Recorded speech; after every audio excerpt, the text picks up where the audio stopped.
Audio clip number 14۔ اس میں آپ انشاءاللہ عز و جل قرآن پاک کی سورہ بقرہ کی آیت نمبر 34 سے لے کر 36 تک، یعنی 34 سے لے کر 36 تک کی تلاوت، ترجمہ اور تفسیر صراط الجنان سنیں گے۔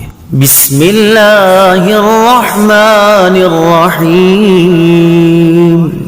ترجمہ: اللہ کے نام سے شروع جو نہایت مہربان رحمت والا ہے۔ وَإِذْ قُلْنَا لِلْمَلَائِكَةِ اسْجُدُوا لِآدَمَ فَسَجَدُوا إِلَّا إِبْلِيسَ أَبَى وَاسْتَكْبَرَ وَكَانَ مِنَ الْكَافِرِينَ۔ ترجمہ: اور یاد کرو جب ہم نے فرشتوں کو حکم دیا کہ آدم کو سجدہ کرو تو ابلیس کے علاوہ سب نے سجدہ کیا، اس نے انکار کیا اور تکبر کیا اور کافر ہو گیا۔ اسجدوا لآدم، آدم کو سجدہ کرو۔ تفسیر صراط الجنان میں ہے اللہ تعالیٰ نے حضرت آدم علیہ السلام کو تمام موجودات کا نمونہ اور عالم روحانی اور جسمانی کا مجموعہ بنایا اور فرشتوں کے لیے حصول کمالات کا وسیلہ بنایا، تو انہیں حکم فرمایا کہ حضرت آدم علیہ السلام کو سجدہ کریں، کیونکہ اس میں حضرت آدم علیہ السلام کی فضیلت کا اعتراف اور اپنے مقولہ اتجعل فیہا کی معذرت بھی ہے۔ بہرحال تمام فرشتوں کو سجدے کا حکم دیا گیا اور ملائکہ مقربین سمیت تمام فرشتوں نے سجدہ کیا، لیکن شیطان نے سجدہ کرنے سے انکار کر دیا اور تکبر کے طور پر یہ سمجھتا رہا کہ وہ حضرت آدم علیہ السلام سے افضل ہے، اور اس جیسے انتہائی عبادت گزار فرشتوں کے استاد اور مقرب بارگاہ الہی کو سجدے کا حکم دینا حکمت کے خلاف ہے۔ اپنے اس باطل عقیدے، حکم الہی سے انکار اور تعظیم نبی سے تکبر کی وجہ سے وہ کافر ہو گیا۔ حضرت آدم علیہ السلام اور ابلیس کا واقعہ قرآن پاک کی 7 سورتوں میں بیان کیا گیا ہے۔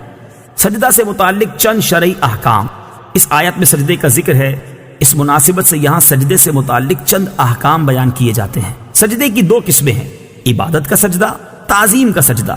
عبادت کا سجدہ کسی کو معبود سمجھ کر کیا جاتا ہے، اور تعظیم کا سجدہ وہ ہوتا ہے جس سے مسجود یعنی جسے سجدہ کیا جائے اس کی تعظیم مقصود ہوتی ہے۔ تعظیمی سجدہ پہلی شریعتوں میں جائز تھا، ہماری شریعت میں منسوخ کر دیا گیا، اب کسی کے لیے جائز نہیں ہے، لہٰذا کسی پیر یا ولی یا مزار کو تعظیمی سجدہ کرنا حرام ہے۔ لیکن یہ یاد رہے کہ تعظیمی سجدہ کرنے والوں پر یہ بہتان باندھنا کہ یہ معبود سمجھ کر سجدہ کرتے ہیں، یہ اس تعظیمی سجدے سے بڑا جرم ہے، کیونکہ یہ مسلمانوں کو مشرک و کافر کہنا ہے۔ تکبر کی مذمت۔ تکبر ایسا خطرناک عمل ہے کہ یہ بعض اوقات بندے کو کفر تک پہنچا دیتا ہے، اس لیے ہر مسلمان کو چاہیے کہ وہ تکبر کرنے سے بچے۔ حضرت عبداللہ ابن مسعود رضی اللہ تعالی عنہ سے روایت ہے، نبی کریم صلی اللہ تعالی علیہ وسلم نے ارشاد فرمایا، تکبر حق کی مخالفت کرنے اور لوگوں کو حقیر جاننے کا نام ہے۔ حضرت عبداللہ ابن مسعود رضی اللہ تعالی عنہ سے روایت ہے، حضور اقدس صلی اللہ تعالی علیہ وسلم نے ارشاد فرمایا، تکبر سے بچتے رہو، کیونکہ اسی تکبر نے شیطان کو اس بات پر ابھارا تھا کہ وہ حضرت آدم علیہ السلام کو سجدہ نہ کرے۔ وَقُلْنَا يَا آدَمُ اسْكُنْ أَنْتَ وَزَوْجُكَ الْجَنَّةَ وَكُلَا مِنْهَا رَغَدًا حَيْثُ شِئْتُمَا وَلَا تَقْرَبَا هَذِهِ الشَّجَرَةَ فَتَكُونَا مِنَ الظَّالِمِينَ فَأَزَلَّهُمَا الشَّيْطَانُ عَنْهَا فَأَخْرَجَهُمَا مِمَّا كَانَا فِيهِ وَقُلْنَا اهْبِطُوا بَعْضُكُمْ لِبَعْضٍ عَدُوٌّ وَلَكُمْ فِي الْأَرْضِ مُسْتَقَرٌّ وَمَتَاعٌ إِلَى حِينٍ۔ ترجمہ: اور ہم نے فرمایا، اے آدم، تم اور تمہاری بیوی جنت میں رہو اور بغیر روک ٹوک کے جہاں تمہارا جی چاہے کھاؤ، البتہ اس درخت کے قریب نہ جانا ورنہ حد سے بڑھنے والوں میں شامل ہو جاؤ گے۔ تو شیطان نے ان دونوں کو جنت سے لغزش دی، پس انہیں وہاں سے نکلوا دیا جہاں وہ رہتے تھے، اور ہم نے فرمایا تم نیچے اتر جاؤ، تم ایک دوسرے کے دشمن بنو گے اور تمہارے لیے ایک خاص وقت تک زمین میں ٹھکانا اور زندگی گزارنے کا سامان ہے۔ یا آدم اسکن انت وزوجک الجنہ، اے آدم تم اور تمہاری بیوی جنت میں رہو۔ تفسیر صراط الجنان میں ہے، یہاں سے حضرت آدم علیہ السلام اور ابلیس کا واقعہ بیان کیا گیا ہے، اور اس کا خلاصہ کچھ یوں ہے۔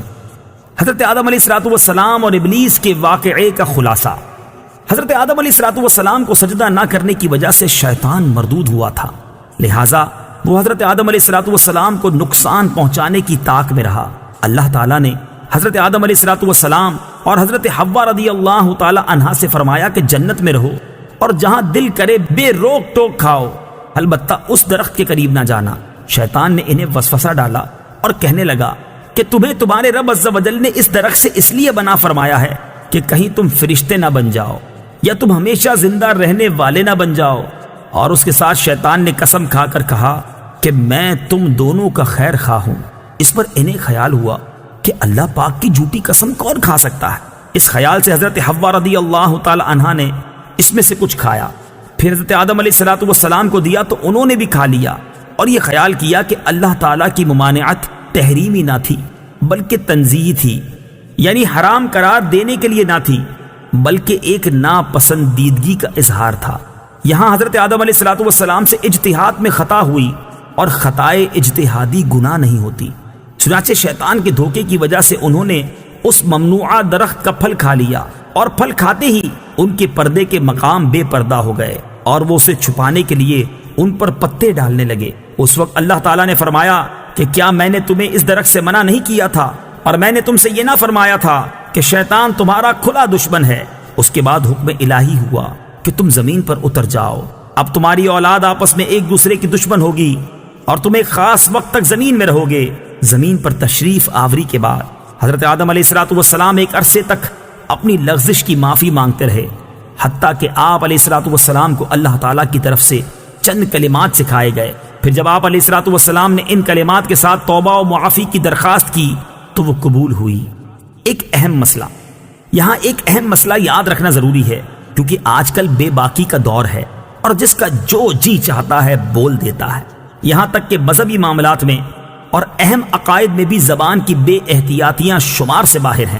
اس میں سب سے زیادہ بے باکی جس مسئلے میں دیکھنے میں آتی ہے وہ حضرت آدم علیہ السلام کا جنتی ممنوعہ درخت سے پھل کھانا ہے۔ اعلیٰ حضرت امام احمد رضا خان علیہ رحمت الرحمان فرماتے ہیں، غیر تلاوت میں اپنی طرف سے حضرت آدم علیہ السلام کی طرف نافرمانی و گناہ کی نسبت حرام ہے۔ ائمہ دین نے اس کی تصریح فرمائی، بلکہ ایک جماعت علماء کرام نے اسے کفر بتایا ہے۔ لہٰذا اپنے ایمان اور قبر و آخرت پر ترس کھاتے ہوئے ان معاملات میں خاص طور پر اپنی زبان پر قابو رکھیں۔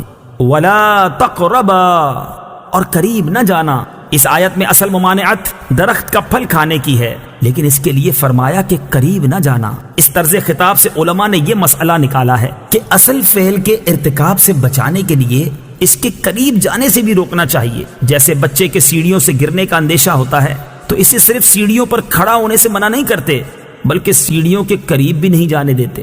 اسی طرح بیسیوں کاموں میں علماء کرام اسی اندیشے سے منع فرماتے ہیں کہ کوئی فعل بذات خود منع نہیں ہوتا، لیکن اگر لوگ اس کے قریب جائیں گے تو ممنوع کا ارتکاب کر بیٹھیں گے۔ جیسے عورتوں کو قبرستان جانے سے منع کرنے میں یہی حکمت ہے۔